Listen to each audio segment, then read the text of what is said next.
안녕하세요, 팡콘입니다. 오늘은 그 얘기를 좀 해볼까 해요. 뉴스에서 자주 나오기도 하죠. 층간소음 이야기를 좀 해볼까 하는데, 제목에서 말했듯이 제가 층간소음의 가해자가 된 썰을 한번 풀어볼까 해요.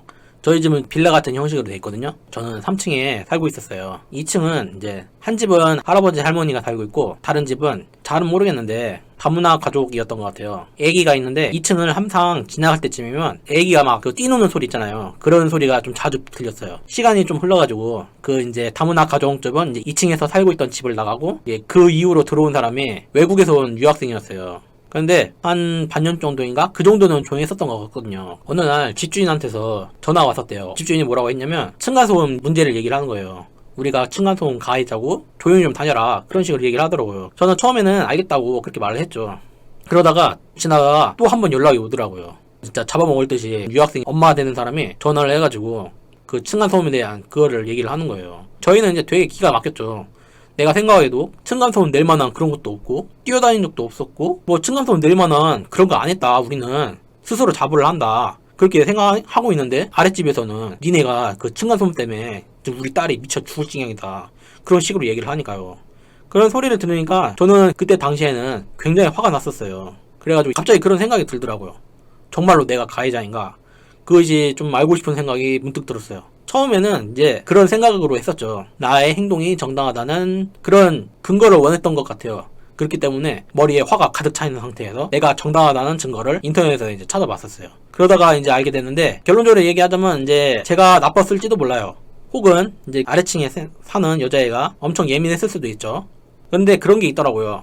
여러분 혹시 발망치라는 거 아세요? 대부분의 사람들은 층간소음에 대해서 언급을 하자면 발망치라는 것이 뭔지 다 알고 계시더라고요. 저도 발망치라는 것이 몰랐었는데 층간소음에 대해서 이것저것 알아보다가 알게 됐어요. 대충 얘기를 하자면 우리 몸의 발꿈치 부분을 신경 쓰지 않고 그냥 걸어다니면 이 발꿈치 부분에 무게중심이 가기 때문에 이 걸을 때마다 나는 그렇지 않다고 생각을 해도 밑에 층에서는 이게 쿵쿵쿵쿵 이런 식으로 소리가 난다, 그 얘기죠. 그렇기 때문에 층간소음에 대해 검색을 해보면 그런 것이 반드시 나오더라고요.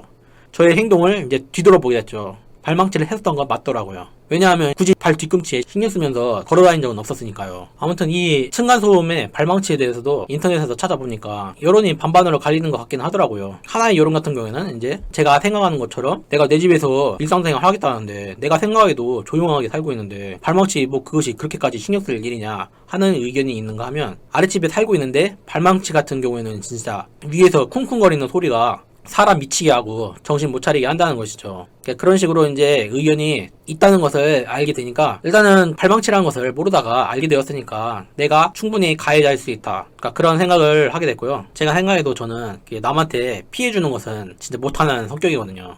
그래가지고 자연스럽게 그렇게 생각이 들었습니다. 아, 그래, 발망치라는 것이 밑에 층 사람 미치게 하는 것이라면 설령 내가 내 집에서 쥐새끼처럼 도둑놈처럼 무슨 죄 지은 사람처럼 그렇게 하는 한이 있더라도 더불어 사는 세상인데 그래도 이제 피해는 주지 말아야지, 되든 안 되든 간에 발망치를 조심할 수 있게 시도는 한번 해봐야지, 이제 그런 생각으로 그때부터 뒤꿈치를 들고 다니기 시작했어요.